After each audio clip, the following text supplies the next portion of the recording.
Have you ever stared at your compost and just been like, why is it not breaking down?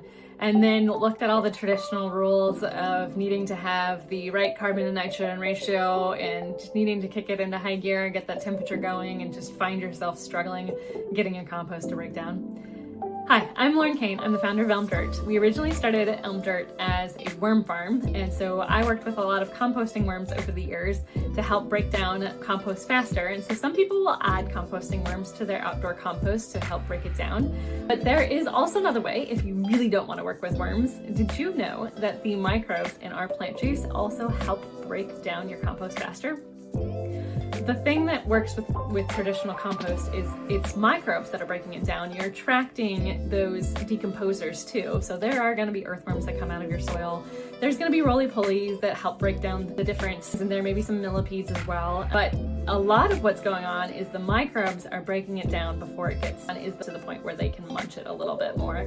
And jump starting those microbes and keeping them wet really helps your pile go. And so I actually had a customer who did this trial initially for me, and he had two side-by-side piles of compost. One he treated with Elm Dirt and one he didn't. And what he saw is it sped up his compost by twice as much.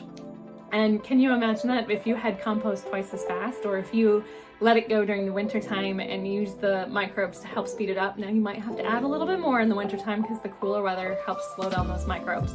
But if you had your pile of leaves from September, when the leaves fall off the trees, and the microbes work until March or April when it gets your pile broken down and ready for you to use, wouldn't that be incredible? Because most traditional compost is going to take 12 plus months for it to break down to the point where you're going to be able to use it in your own garden. And with traditional compost as well, you don't want to use the unfinished products out there because sometimes they have stuff that can burn plant roots or it can be harmful to your garden. You really want it to be broken down well, and so you're going to have to get some air into it, you're going to have to get some water into it, but really you're going to need to get some microbes into it, and our plant juice can help jumpstart that process for you.